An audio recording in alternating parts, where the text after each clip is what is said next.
Assalamu alaikum dear audience, this is Sanoba Sultan and here you are watching another video on Sanoba's World. So today the topic of our discussion is titled Shrodinger's Cat. Yes, so this is a topic related to physics and physics and science. This is a world in its own. So so what is Shrodinger's cat?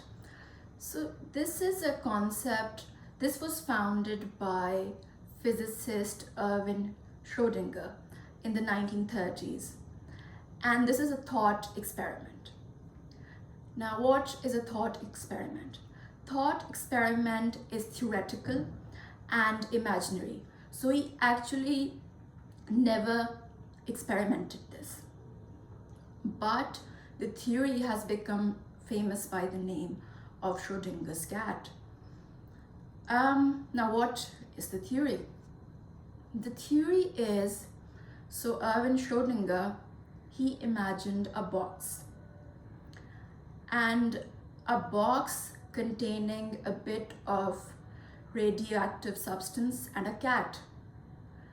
So theoretically, when that radioactive material would decay, it's going to release poison, harmful substances, and that poison would eventually kill the cat.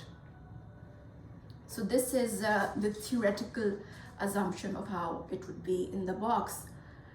But here's the thing, while this is happening, while that radioactive material is going to be released in that box with that cat which is alive, there is the concept of superposition. What is superposition? Superposition means that we know theoretically the cat would die in that locked box because of the release of poison, but we are in a state of superposition. This means that we cannot know the definite answer unless we open the box. So what this means is that there are two superpositions. That is, either the cat is dead, or the second is that either the cat is alive. So there is a 50% chance of each. There's a 50% chance the cat is alive, and there's a 50% chance the cat is dead. So these are two superpositions, and we are in a state of ambiguity until we open the box and we see it with our own eyes.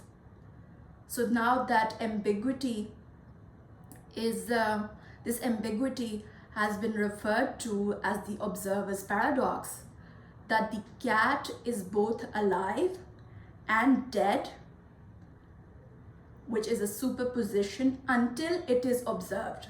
So basically, the observer cannot say the cat is alive or the cat is dead until that box is opened and you know for sure the cat is dead. So this is actually basically what is the Schrodinger's cat. So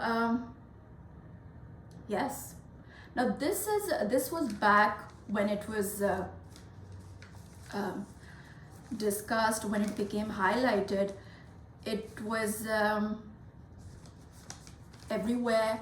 Einstein commented about it. Everybody was sort of very excited about in terms of its development in quantum mechanics. So this has more of an impact in quantum mechanics. So what, just to simplify, what is quantum mechanics?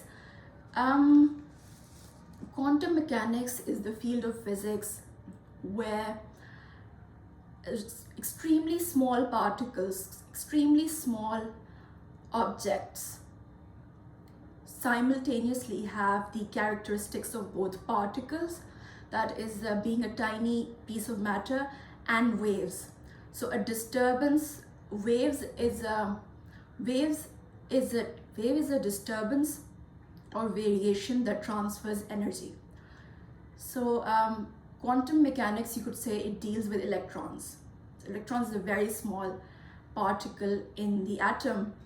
So physicists call it the wave particle duality. So this theory of Schrodinger's cat, it actually has more of an impact in quantum mechanics. And you know what happened is Schrodinger's cat, this has led to a development of philosophy in physics, because according to Schrodinger's cat, everything in the future is now, for example, what could be the impact of Schrodinger's cat is, that means that everything in the future exists in a state of superposition. So that is that there are all possible scenarios until it actually happens. So this Schrodinger's cat, it has less of a physics foundation and more of a philosophical, and it is meant to be absurd. So this is absurd. I mean, this theory, this entire theory is absurd, but it's really popular. It became popular, it's really famous, and it was popularized in popular culture back in the 1980s by this science fiction short story writer by the name of Ursula Le Guin, who wrote a short story titled Schrodinger's Cat. So yes, Schrodinger's cat could apply to any superposition in the future. So you see, the entire premise is whether the cat is alive or dead. 50-50% chance. You open the box and you finally know whether the cat is dead or alive. So how about we apply it to any future circumstance? A future can have multiple superpositions. It could be this, 50% chance, it could be this, it could be this, it could be that. And the only reason you're going to find out is once you actually observe it, and that observer's paradox is resolved. So physics is a very, very interesting subject. So yeah, that's it's really complicated. To simplify physics is a little hard, but this is the simplest way you can explain Schrodinger's cat. So that's my little input on this highly interesting field of science, that is physics and quantum physics, quantum mechanics and all that. So do let me know if you like this subject, if you like this topic, and I shall see you all very soon. Take care. Bye bye.